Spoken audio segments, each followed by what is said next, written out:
Perempuan meskipun miskin jangan pernah menjual tubuh. Laki-laki meskipun miskin jangan pernah melakukan kejahatan. Jika masih bisa bertahan di kota besar, jangan buru-buru pulang kampung. Jangan membeli satu rumah 120 meter persegi, lebih baik beli dua rumah 60 meter persegi. Saat isi bensin, cukup isi 200 ribu rupiah, nanti kamu akan mengerti. Potong rambut, jangan masuk salon besar. Salon besar kebanyakan hanya tempat magang, salon kecil justru tempat para tukang potong rambut yang benar-benar ahli. Keluarga dan teman mengadakan pesta, jika tidak ada yang memberitahu kamu, pura-puralah tidak tahu, dan jangan cari-cari kabar. Lingkaran orang kaya penuh dengan ide, lingkaran orang miskin penuh cerita lucu, lingkaran perempuan penuh gosip, lingkaran laki-laki penuh cerita dan pengalaman.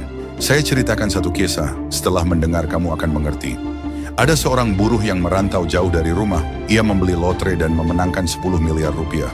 Dia menelepon istrinya, berkata bahwa dia harus masuk rumah sakit dan butuh uang segera. Istrinya panik dan pergi meminjam ke kerabat dan teman. Semua kerabat dan teman mendengar kabar itu langsung bersikap dingin, menolak, bahkan mengusirnya. Saat sang istri sedang sedih dan putus asa, suaminya tiba-tiba pulang dengan sehat. Dia berkata, "Sebenarnya aku tidak sakit, aku menang lotre 10 miliar. Tapi uang yang kusuruh kamu pinjam itu, apakah ada yang mau meminjamkan?" Istrinya menjawab, "Tidak ada satupun."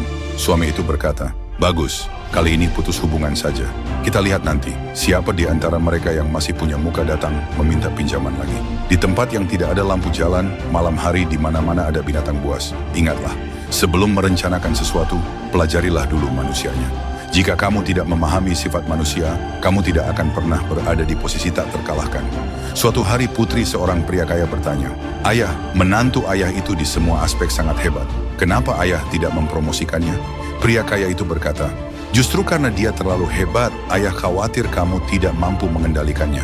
Kamu 90 kilogram, dia 60 kilogram. Mengapa dia mau menikahi kamu?" Sang ayah sangat memahami hati manusia. Karena itu dia membiarkan menantunya tetap menjadi orang biasa, supaya putrinya bisa hidup damai sepanjang hidup. Putrinya masih tidak mengerti. Ayahnya menjelaskan, 30 tahun lalu, di desa ayah mabuk dan sombong, mengatakan bahwa tahun itu ayah beternak ikan dan untung ratusan juta. Keesokan paginya, sebelum matahari terbit, kolam ikan kita sudah diberi racun oleh seseorang. Ikan mati hampir semua, ayah rugi besar. 5 tahun kemudian, ayah bangkit lagi, menikahi ibumu, punya kamu, dan membeli sebuah villa di Jakarta seharga lebih dari 50 miliar rupiah, dibayar tunai.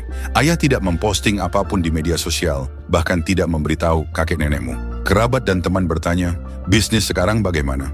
Ayah selalu menjawab, "Sekarang saya bekerja untuk orang lain, gaji cuma 5 juta, keluarga saya masih ngontrak."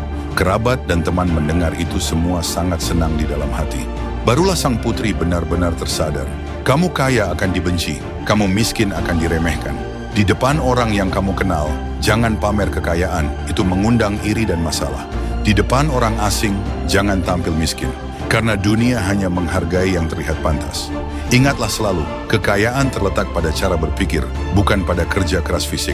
Keuntungan terletak pada posisi dan strategi, bukan pada keringat semata. Karena itu kamu harus mengangkat kepala melihat jalan, bukan hanya menunduk bekerja tanpa suyasan. Di dunia ini, hal yang paling kuat bukan uang, bukan kekuasaan, melainkan sebuah pola pikir. Ada sebuah buku yang